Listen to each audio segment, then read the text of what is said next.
السلام علیکم، کیسے ہیں آپ سب لوگ؟ امید کرتی ہوں سب خیریت سے ہوں گے۔ ناول دیوانہ عشق ہے کی ایپیسوڈ 11 آپ کی خدمت میں حاضر ہے، جسے لکھا ہے اے نواز رائٹس نے۔ اگر آپ میرے چینل پر نئے ہیں تو کائنڈلی چینل کو سبسکرائب کر کے کمنٹ، لائک اور شیئر ضرور کیجیے۔ تو آئیے ایپیسوڈ کی طرف چلتے ہیں۔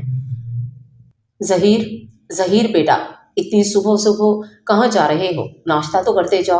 خانی بیگم نے صبح سویرے تیار ہو کر تیزی سے سیڑھیاں اتر کر باہر کی طرف جاتے ظہیر کو دیکھ کر پوچھا۔ ضروری کام ہے امی، ناشتہ میں باہر سے کر لوں گا، آپ زرنش کو ناشتہ کروا دیجیے گا۔ مگر بیٹا جا کہاں رہے ہو؟ سب خیریت ہے نا؟ خانی بیگم نے اس کی ہڑبڑی دیکھ کر فکر مندی سے استفسار کیا۔ جی خیریت ہے، دوست کی طرف جا رہا ہوں، آپ پریشان نہ ہوں، رات تک آ جاؤں گا۔ گھڑی پر ٹائم دیکھ کر کہتے ظہیر باہر نکل گیا۔ یہ کہاں جا رہا ہے؟ اپنے کمرے سے باہر آتے حیات خان نے اس کو دیکھ کر خانی بیگم سے پوچھا۔ پتہ نہیں، کہہ رہا تھا ضروری کام ہے، دوست کی طرف جا رہا ہوں۔ میں نے ناشتے کے لیے روکا مگر جلدی میں تھا، کہہ رہا تھا باہر سے کر لوں گا۔ چلے آپ آ جائیں، میں ناشتہ لگاتی ہوں، خانی بیگم کہتے کچن کی طرف چلی گئیں، جبکہ حیات خان تشویش سے خارجی دروازے کی جانب دیکھتے واپس اپنے کمرے میں آئے اور سائڈ ٹیبل پر پڑا فون اٹھا کر نمبر ڈائل کرتے کان سے لگایا۔ ہیلو، مجھے تم سے ملنا ہے، ضروری بات کرنی ہے، کال پک ہوتے ہی حیات خان نے سنجیدگی سے کہا۔ ٹھیک ہے، میں ابھی تھوڑی دیر میں نکلتا ہوں، دوسری طرف کی بات سن کر کہتے انہوں نے کال ڈسکنیکٹ کی اور گہری سانس لیتے باہر چلے گئے۔ رات وہ جہان کے کاندھے پر سر رکھے ہی سو گئی تھی۔ صبح اس کی آنکھ کھلی تو جہان کمرے میں نہیں تھا۔ فریش ہو کر وہ باہر آئی تو پتہ چلا وہ حویلی میں ہی نہیں ہے۔ نور اداس سی واپس اپنے کمرے میں چلی گئی، جسے جہان کے باہر جانے کی اطلاع مل چکی تھی۔ نور کو تنگ کرنے کے ارادے سے وہ اس کے کمرے میں آ رہی تھی۔ نور کو اندر جاتا دیکھ کر اس کی آنکھیں شاطرانہ انداز میں چمکی۔ وہ تیزی سے نور کے پیچھے آتے کمرے میں داخل ہو گئی۔ نور کھٹکے کی آواز سن کر پلٹی تو گل کو دیکھ کر اس کی بھویں سکڑی۔ آپ یہاں کیا کر رہی ہیں؟ ابرو چڑھاتے اس نے استفسار کیا۔ یہ تم پوچھ رہی ہو؟ اوقات دیکھی ہے اپنی، پاگل کہیں کی۔ یہ کمرہ جہان کا ہے اور بہت جلد جہان سے شادی کے بعد میرا ہو جائے گا۔ پھر میں تمہیں دھکے دے کر اس کمرے سے ہی نہیں، حویلی سے بھی باہر نکال دوں گی۔ گل نے تفاخر سے گردن اکڑاتے کہا۔ شادی؟ اس کی ساری بات سنتی نور لفظ شادی پر ہی ٹھٹکی۔ ہاں، میری اور جہان کی شادی۔ اب دیکھو نا، تم جیسی پاگل جہان کو کیا دے سکتی ہے سوائے اس پر بوجھ بننے کے؟ نہ تو تم اس کی ہمسفر بننے کے قابل ہو، نہ ہی اسے وارث دے سکتی ہو۔ اس لیے جہان بہت جلد مجھ سے شادی کرنے والا ہے۔ تمہیں تو اس نے ترس کھا کر اپنے پاس رکھا ہوا ہے، نہ جانے تم اس کی ہمدردی کو کیا سمجھ بیٹھی ہو۔ گل کا لہجہ تذلیل کرتا اور انتہائی ہتک آمیز تھا۔ اس کی باتیں سن کر نور کا چہرہ توہین کے احساس سے سرخ ہو گیا۔ جو جھوٹ جھوٹ بول رہی ہیں آپ، جان کبھی آپ سے شادی نہیں کریں گے۔ غم و غصے سے اس کی آواز لرز رہی تھی، لہجے میں بے یقینی ہی بے یقینی تھی۔ میں جھوٹ نہیں بول رہی، چاہو تو اماں سے پوچھ لو، جہان نے خود کہا ہے کہ وہ مجھ سے شادی کرے گا۔ دیکھو لڑکی، جہان ایک مکمل مرد ہے، وہ تم جیسی پاگل لڑکی کے پیچھے اپنی زندگی برباد کیوں کرے گا؟ آخر ایک نہ ایک دن اس کے دل میں وارث کے لیے حسرت پیدا ہوگی، اور یہی حسرت اسے دوسری شادی کرنے پر مجبور کرے گی۔ تم اسے روک نہیں سکتی۔ اچھا رو مت، میں تمہیں حویلی سے نہیں نکالوں گی، تم یہاں میری نوکرانی بن کر رہنا، ٹھیک ہے؟ گل کے زہریلے حقارت بھرے لہجے میں کیے گئے انکشافات سن کر نور کی آنکھوں سے تواتر سے آنسو بہنے لگے، جبکہ گل اسے ٹوٹا بکھرا دیکھ کر فاتحانہ انداز میں مسکراتے پلٹی۔ میں دوں گی جان کو وارث، میں دے سکتی ہوں، سنا آپ نے؟ جان صرف میرے ہیں، میں انہیں کسی کو نہیں دوں گی، آپ کو بھی نہیں۔ اپنے آنسو پہنچتے نور کانپتے لہجے میں غصے سے چیختے بولی۔ گل اس کے چلانے پر حیرت اور غصے کے ملے جلے تاثرات سجائے اس کے قریب آئی۔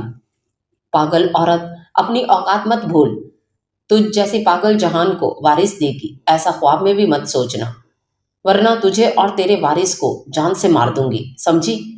نور کو بالوں سے پکڑ کر مغزات بکتے وہ غرائی۔ چھوڑیں جان! نور سر میں اٹھتے درد اور خوف سے سختی سے آنکھیں نیچے دبی آواز میں چیخی۔ کیا ہو رہا ہے یہ؟ جہان جو ضروری کاغذات بھول گیا تھا وہ لینے آیا تو اندر کا منظر دیکھ کر اس کا خون کھول اٹھا۔ اس کی گرجدار آواز سن کر ہڑبڑاتے گل نور کو چھوڑ کر پلٹی۔ جان! نور بھاگ کر اس کے سینے سے لگتی بلک بلک کر رو پڑی۔ جہان نے کسی قیمتی متاع کی طرح اسے خود میں سمیٹا۔ کیا کر رہی تھی تم؟ غضبناک نظروں سے گل کو دیکھتے وہ دھاڑا۔ جہان میں اس کی لہو چھلکاتی نظروں سے خوف زدہ ہوتے گل کے منہ سے الفاظ نہیں نکل رہے تھے۔ رانو، سکھاں بھی کہاں ہو سب؟ اس کی گرجدار آواز سن کر سکھاں اور رانو بوتل سے نکلے جن کی طرح حاضر ہوئیں۔ جی سردار! دونوں اس کے غصے کی زیادتی سے سرخ ہوتے چہرے سے خوفزدہ ہوتے بولی۔ اسے لے جاؤ اور جا کر میرے کمرے میں بند کر دو، اور جب تک میں نہ کہوں کوئی اسے باہر نہیں نکالے گا۔ سرد مہری سے حکم دیتے وہ نور کی طرف متوجہ ہو گیا، جبکہ اس کا حکم سن کر جہان، رانو اور سکھاں پریشان ہوئی۔ وہاں گل کی آنکھیں بھی پھٹی تھیں۔ جہان، آپ میرے ساتھ ایسا نہیں کر سکتے، میں سنائی نہیں دیا تم لوگوں کو؟ لے جاؤ اسے۔ گل نے صفائی پیش کرنا چاہی مگر وہ اتنی زور سے گرجا کہ وہ ڈر سے اپنی جگہ پر دبک کر رہ گئی۔ رانو اور سکھاں مزید اس کے عتاب سے بچنے کے لیے گل کو پکڑتے باہر نکل گئیں۔ تم ٹھیک ہو نور؟ جہان نے اس کا چہرہ ہاتھوں کے پیالے میں قید کرتے فکر مندی سے پوچھا۔ جان! اس کا نام لے کر سسکتی وہ جہان کے سینے سے جا لگی۔ او جان کی جان! ایم سوری یار، مجھے تمہیں اکیلا چھوڑ کر نہیں جانا چاہیے تھا۔ جان، میں آپ کو وارث دوں گی، آپ دوسری شادی نہیں کرنا، میں آپ کے بغیر نہیں رہ سکتی۔ کانپتے ہاتھوں میں جہان کا چہرہ بھرے وہ سسکیوں کے درمیان بولتی پھوٹ پھوٹ کر رو پڑی۔ اس کی باتیں جہاں کو ورطہ حیرت میں ڈال گئیں۔ نور ادھر میری طرف دیکھو، یہ سب کس نے کہا تم سے؟ تھوڑی سے پکڑ کر اس کا چہرہ اوپر کرتے جہان نے سنجیدگی سے پوچھا۔ گل نے۔ آپ ان سے شادی کرنے والے ہیں، آپ مجھے چھوڑ دیں گے، مجھے حویلی سے نکال دیں گے، کیونکہ میں آپ کو وارث نہیں دے سکتی۔ میں پاگل ہوں اس لیے۔ جان، میں تو مر جاؤں گی جان۔ اس کی جدائی کے خوف سے وہ رو رو کر ہی پاگل ہونے لگی تھی۔ نور، اللہ نہ کرے میری نورے کو کچھ ہو۔ میری بات سنو نورے، گل نے تم سے جھوٹ کہا۔ میں کوئی شادی نہیں کر رہا، نہ ہی تم کہیں جاؤ گی۔ اس کی ابتر ہوتی حالت دیکھ کر جہان کو نئے سرے سے گل پر غصہ آیا تھا، مگر اس وقت نور کو سنبھالنا زیادہ ضروری تھا۔ ہاں، آپ مت کرنا، میں آپ کو وارث دوں گی، میں پاگل نہیں ہوں جان، میں پاگل نہیں ہوں، دیوانگی سے کہتی وہ جہان کے سینے سے پیشانی ٹکائے سسکی تو جہان نے گہری سانس لیتے اسے زور سے خود میں بھینچتے اپنے ساتھ ہونے کا احساس دلایا۔ مان بخشا، تم پاگل نہیں ہو نورے جان، تم میری نورے ہو، میری آنکھوں کا نور ہو، میرے دل کا سرور ہو، تم سردار جہان عالم کی نورے جہان ہو۔ مدھم پرسوز لہجے میں کہتے اس کے بالوں کو سہلاتے وہ اسے سکون پہنچا رہا تھا۔ نور کی سسکیاں مدھم ہوتی اس کے سینے میں ہی دب گئیں۔ اللہ نے محرم لمس میں ہی سکون رکھا ہے، وہ اس کا عشق تھی، جہان کے روح کا سکون، اس سے محبت سردار جہان عالم پر لازم و ملزم کر دی گئی تھی۔ نماز عشق ہے یہ خواہ مخواہ نہیں ہوتی، ہر ایک شخص سے تو یہ ادا نہیں ہوتی، خیال یار میں گزرے یوں ہی زمانے پھر صلاۃ عشق میں مغرب عشاء نہیں ہوتی۔ جہان، یہ میں کیا سن رہی ہوں؟ گل کو کیوں قید کیا ہے؟ وہ رانو کو نور کے پاس چھوڑ کر نیچے آیا تو سردارنی کو اپنا منتظر پایا۔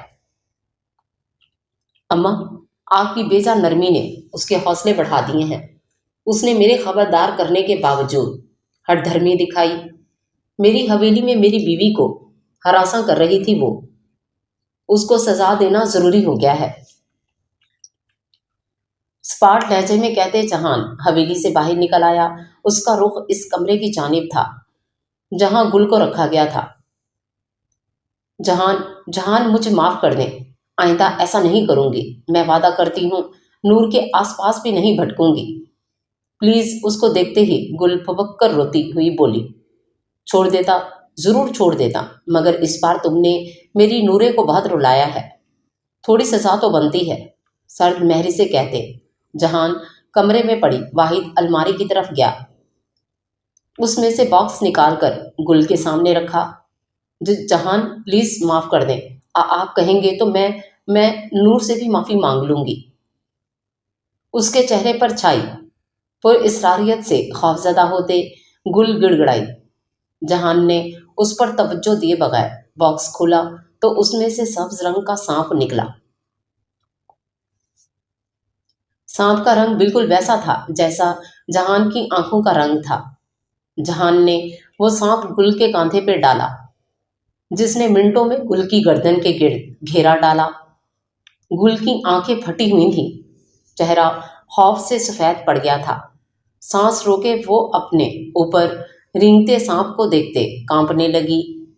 سانپ کا شکنجا اس کی گردن میں تنگ ہوتا جا رہا تھا، اس کی ٹانگیں شل ہو رہی تھیں۔ جہان کرسی پر بیٹھا دلچسپی سے اس کی غیر ہوتی حالت دیکھتا رہا۔ جہان، میں مر جاؤں گی، میرا سانس بند ہو رہا ہے۔ گل کی زبان اس کا ساتھ نہیں دے رہی تھی، آنکھیں ایک ہی جگہ پر ساخت تھیں۔ اس سے پہلے وہ بے ہوش ہو کر گرتی، جہان نے سانپ کو پکڑ کر واپس باکس میں ڈالا۔ آئندہ اگر تم نے نور کو ڈرایا یا اس سے کوئی فضول بات کی تو اس بار سانپ میں زہر نہیں تھا، اگلی بار اس میں زہر ہوگا، اور وہ زہر تمہاری موت کا سبب بنے گا۔ یاد رکھنا، میں جو کہتا ہوں وہ کر کے دکھاتا ہوں، سرد و سپاٹ لہجے میں کہتے جہان نے باکس واپس الماری میں رکھا اور دروازہ کھلا چھوڑے باہر نکل گیا۔ اس کے جاتے ہی گل شل ہوتے وجود کے ساتھ نیچے بیٹھتے رو پڑی۔ نور، نور، یہ سب تو تمہاری وجہ سے ہوا ہے، میں تمہیں چھوڑوں گی نہیں۔ غم و غصے کی شدت سے وہ چیخی، آنکھوں میں نفرت اور انتقام کی چنگاریاں بھڑک اٹھی تھیں۔ ظہیر یار، میری معلومات کے مطابق تمہارے چاچا زارون خان اور ان کی اہلیہ کی موت ایک کار ایکسیڈنٹ میں ہوئی تھی۔ زارون خان کی پراپرٹی میں ہسپتال کے علاوہ ایک ریسٹورنٹ ہے جس میں وقار درانی ان کا پارٹنرشپ رہا ہے۔ زارون خان کی موت کے بعد ان کی بڑی بیٹی نور لاپتہ ہو گئی۔ پولیس کا کہنا تھا کہ ان کی بڑی بیٹی بھی اسی کار حادثے کا شکار ہو کر مر گئی، جبکہ چھوٹی بیٹی زرنش وقار درانی کی کسٹڈی میں پرورش پانے لگی۔ زارون خان کا ہسپتال اور ریسٹورنٹ ان کی دونوں بیٹیوں کے نام پر تھا، جو نور کے لاپتہ ہونے کے بعد زرنش کے نام ہو گیا ہے۔ عفان نے تفصیل بتاتے فائل اس کے سامنے رکھی۔ تھینک یو سو مچ یار، عفان کی بات سنتے ظہیر نے کہا۔